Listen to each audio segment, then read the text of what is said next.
Everyone having a right to a safe and stable home benefits us all. I come with no other agenda than desperately trying to help people who are in need.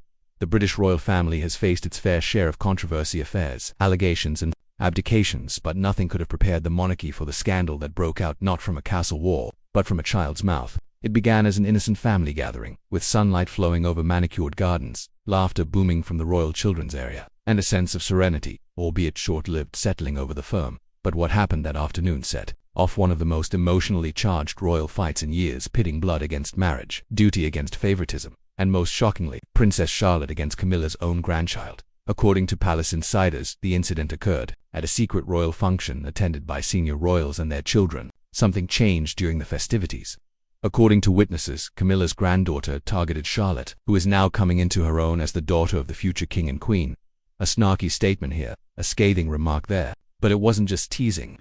One staff member described it as mean-spirited and deliberate, the kind of behavior meant to wound rather than jest. Moments later, Princess Charlotte was spotted in tears, gripping her mother's hand, her face crimson and trembling. Kate, who has always carefully sheltered her children from both the public and palace politics, was claimed to be visibly shaken.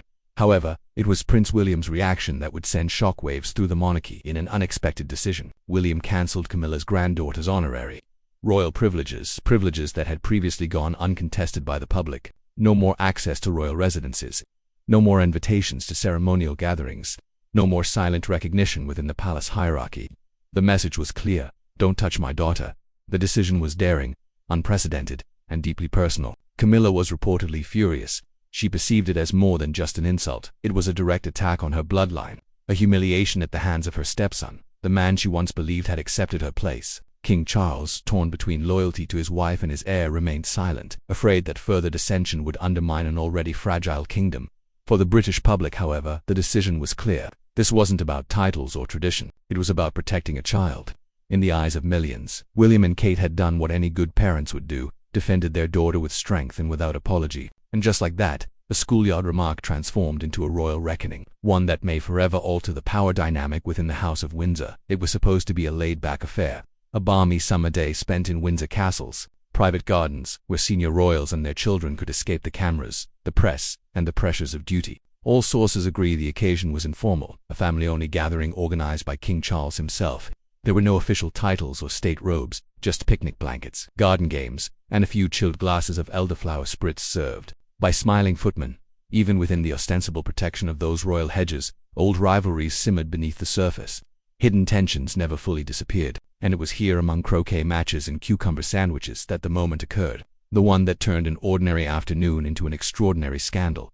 It was meant to be a peaceful spring afternoon in Windsor Gardens. Princess Charlotte and Prince Louis played near the flower beds under the watchful eyes of their mother, Catherine, Princess of Wales, and a few discreet staff members. In attendance were also Queen Camilla's granddaughters, most notably Eliza Lopes and Lola Parker Bowles, who have increasingly been present at royal events since Camilla became queen consort. While not royals by birth or law, Camilla's grandchildren had been gradually integrated into public royal life, a move seen by many as an attempt to give her family symbolic presence within the monarchy. Their inclusion at the 2023 coronation raised eyebrows, especially with Eliza's return to the public eye years after she served as a bridesmaid in William and Kate's 2011 wedding. However, beneath the polished photo ops and polite smiles, tensions had long simmered. On that sunny day, a private rift spilled into public view. Charlotte, now 9 years old, and known for her poise and striking resemblance to her late grandmother, Princess Diana, was seen chatting playfully with other children. It all seemed innocent until it wasn't. Witnesses say Eliza Lopes made a cruel remark about Charlotte's appearance, mocking the way she curtsied or perhaps the clothing her mother had selected. One child allegedly told Charlotte, "Your mommy is just pretending to be queen. Mine is the actual one." What may have been dismissed as childish mischief struck a devastating blow. Charlotte, usually self-assured, was visibly upset. She ran into Kate's arms, crying. Kate, fiercely protective, immediately withdrew her daughter from the scene, comforting her in a moment that startled those around. Prince William, who had been speaking nearby, reportedly froze mid-sentence. Upon witnessing the scene, he was seen swiftly approaching the staff for a full account of the incident. According to insiders, the atmosphere grew heavy. The garden, once filled with cheerful laughter, fell silent. Camilla, confronted, claimed she hadn't noticed anything, but others clearly had. This wasn't an isolated incident. There had been whispers before Camilla's grandchildren reportedly made snide remarks about the Cambridge children's media restrictions or Kate's parenting style, but until now, such slights were brushed aside. Charlotte's tears marked a turning point. Behind palace doors, Kate was transformed. Known for her poise and grace, she became a lioness. According to palace staff, Kate's fury was quiet but unmistakable. She pulled Charlotte from the gathering and demanded a private conversation with Camilla. Camilla reportedly brushed off with the matter, calling it children being children and cautioning Kate not to be too sensitive. That was the final straw. With steely resolve, Kate made it clear this was no longer about one remark, it was about respect. This is not only about Charlotte, she allegedly told Camilla, this is about respect, and your family clearly does not grasp what that means. Princess Anne, known for her no-nonsense approach, is said to have quietly supported Kate, reportedly stating, "You protect your children no matter what titles they hold. No child deserves that treatment." The next morning, Prince William acted behind closed doors at Kensington Palace. He held a private meeting with senior staff. Calm but unwavering, he laid out exactly what had happened. Then came the decisive move. Camilla's granddaughter, Eliza Lopes, would be stripped of all honorary royal privileges. She was to be removed from ceremonial guest lists, denied palace access, and barred from future royal events involving children. Any informal references to her as a junior royal were to be deleted from royal documents and protocols. The room reportedly fell silent.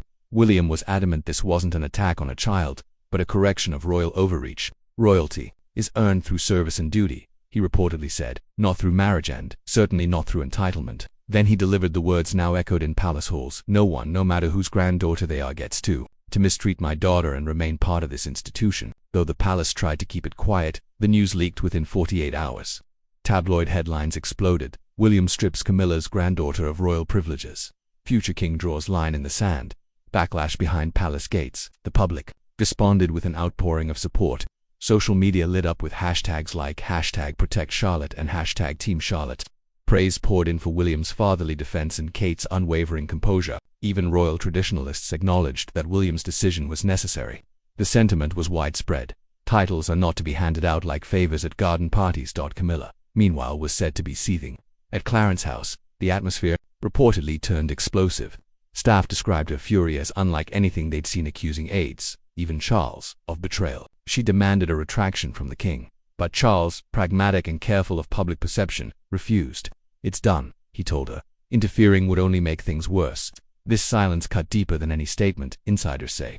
Camilla broke down. She felt abandoned not only by William but by Charles as a man who once weathered national scandal to be with her. Most of all, she reportedly blamed Kate. "She's playing you all." Camilla was overheard telling a confidant, "Smiles in public, knives in private. That girl will take down anyone who threatens her place." The frosty undercurrent between the two women had finally erupted. Camilla, once the figure who clawed her way into the monarchy, now stood isolated. Her allies remained silent. Staff began requesting transfers. Even media voices, once sympathetic to her rehabilitation, pivoted toward praising Kate. Speculation arose that Camilla might withdraw from royal duties, citing health and stress, but the public wasn't buying it. Polls showed that 83% supported William's decision, and nearly 70% believed only direct blood relatives should participate in royal roles. Suddenly, the Shand family's presence at royal events, once quietly accepted, was being openly questioned. The illusion that Camilla's family belonged had cracked. Eliza Lopes, once seen as the hopeful face of a modern blended monarchy, now symbolized everything the public disliked about royal entitlement. In contrast, Kate's silence became her greatest strength. She resumed her royal duties with composure, visiting children's hospitals, meeting families, and launching campaigns. Her subtle grace contrasted sharply with the chaos behind palace walls. Across the country, Charlotte was seen not just as a royal child but as a symbol of innocence, unfairly targeted. Charlotte, with her Diana-like demeanor, became a beacon of the monarchy's future. Prominent voices praised William's resolve. "If your child is bullied, you intervene," said one commentator. William acted as any father would, but under a national spotlight. Meanwhile, the effects rippled through palace corridors. Staff, media, and the public all aligned in a quiet but decisive shift. Entitlement would no longer be mistaken for duty. The monarchy was evolving, and with it, so were its standards. No more backroom favorite.